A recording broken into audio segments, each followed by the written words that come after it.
Welcome to another Emotions Monday. So, we're going to look at an emotional word of the day. We're going to define that word of the day. We're going to describe it in daily living. And we're going to decide if we're going to increase or decrease that emotion. Today's emotion is agitated. Just saying it, I feel agitated. According to Random House Dictionary, the definition is feeling or appearing troubled or nervous. When was the last time you felt agitated, or you felt troubled or nervous about something that was taking place or might happen in your life? So, what does it look like in daily living to feel agitated? It starts with feeling unsettled, uncomfortable.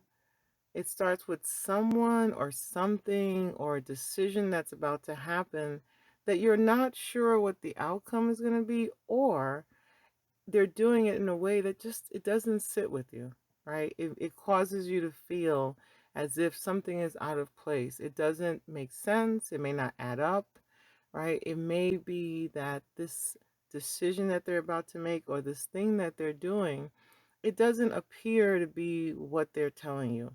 So, because of that, it's causing you to feel agitated and out of place.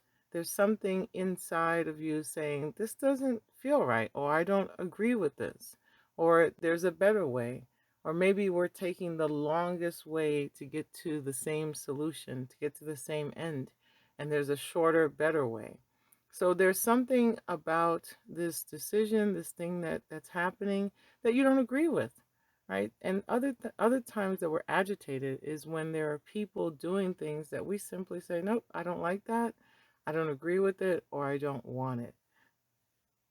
So agitation can occur in daily living through just being involved in something that you don't agree with, or being given something that you don't want, or being pulled in a direction that you don't necessarily want to go. So when we describe it in daily living, it's something going against what you want, what you believe, what you think, or what you feel, or it's getting in the way of you being at the most comfortable state of being that you want to be at.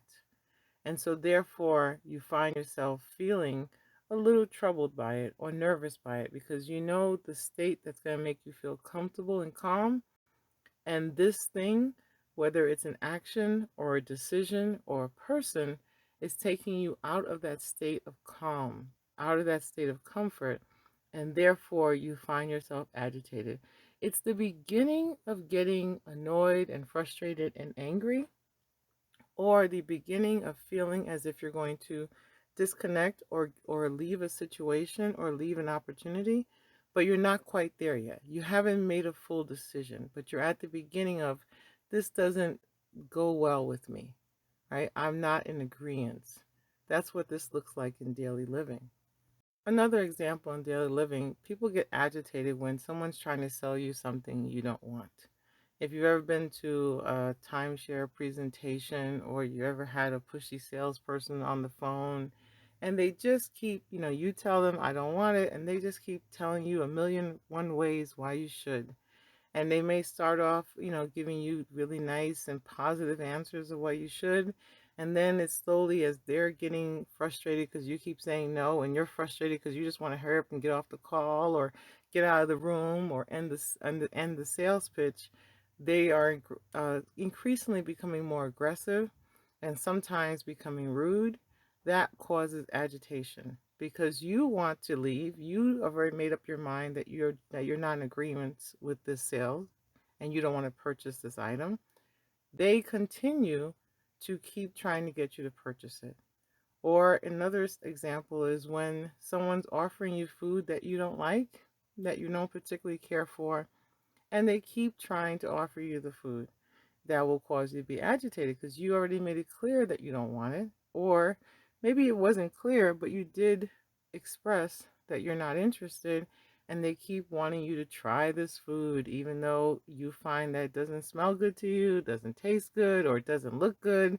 And you're like, no way I'm trying that food. And they're like, you should. And then, that frustration is them continuing to encourage you to do something that you're simply not in agreement, and they're not respecting your no. You're not respecting your decision, and so therefore it's agitating. It causes you to feel unsettled and uncomfortable. Another example in daily living would be when you're at or in one of the meetings at work or on a Zoom meeting, and they said what they wanted to say in the first 5 minutes, but yet that meeting goes on for the next 20, and you're thinking, this is a waste of my time. This person just wants to hear themselves talk. They're not respecting my time or respecting the task that I have or my workload. And so, therefore, you find yourself at the extra 15 minutes longer than the meeting needed to be, frustrated, agitated, because you're thinking, when are they going to stop talking? They made their point and they're continuing to go on. And this builds that agitation, right? You start to be uncomfortable. And they can sometimes see it, or you're very good at hiding it, but you know that you feel, right? You feel uncomfortable. You feel troubled or nervous because you want to leave and they just want to keep talking and keep going on. And so that's what it looks like in daily living to be agitated. Something is happening and it's putting you out of your comfort zone. It's going against what you want or what you believe or what you need. And so therefore you are uncomfortable and you're feeling troubled because you want to do something other than what they want you to do. And it's hard to kind of figure out how to get the two to line up. Are we going to decide to keep this emotion or eliminate it? I think it's safe to say we're going to vote to eliminate this emotion. So, how do we begin to decrease it or eliminate this sense, this emotion of agitation? We have to start by first acknowledging where the agitation is coming from. All right? Are you feeling pressured into a decision that you're not ready to make? Do you feel uncomfortable because of the timing of this decision or what's being asked of you? Are you uncomfortable because of the cost or the lack of information related to the task that you're required to do or the decision that you're trying to make? Give yourself permission to wait, to get more information, to get the answers to the questions that you need to feel comfortable. The agitation is telling you that you're uncomfortable. Allow yourself to get access to whatever you need to be more comfortable. So if it's changing your environment, if it's being very clear about your no, being a no to the person that's trying to convince you to buy, to sell, to give, whatever you don't want to buy, sell, or give, allow yourself to be very clear in what your decision is and for that decision to be respected so that the agitation will either decrease or completely be eliminated because that person has stopped doing the thing that had caused you to be agitated in the first place. So, to eliminate or to decrease agitation, we have to be clear to other people around us that what they're doing is making us uncomfortable, it's making us nervous, it's troubling us, and so therefore, this is what needs to happen to stop that. And if the other person doesn't want to respect that or reduce or help to eliminate that, then you take whatever actions are necessary for it to be reduced or stopped. And that may mean walking out of that situation. That may mean that you say, excuse me, I have to leave this meeting. And you go ahead and you start doing what tasks need to be done so that you're not in that meeting much longer than required.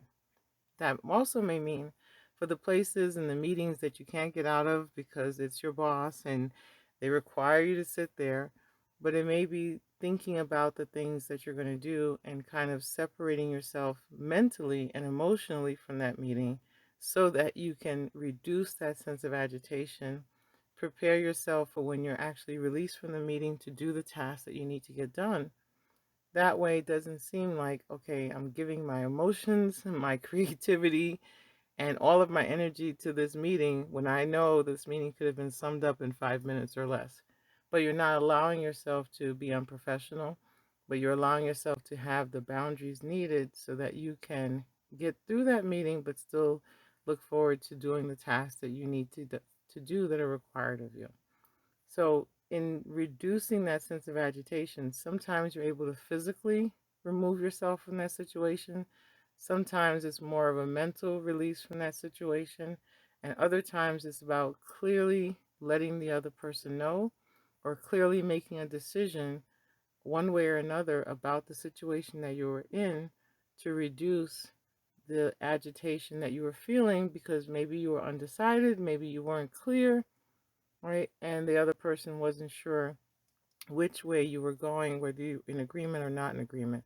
So becoming very clear about your yes, very clear about your no's, having some emotional distance if you need to have emotional distance from that situation to reduce your stress, and also looking at, what are some ways to avoid those things that you don't need to be a part of that will cause you agitation if you are, and having some things already in place to allow you to feel more comfortable in uncomfortable situations.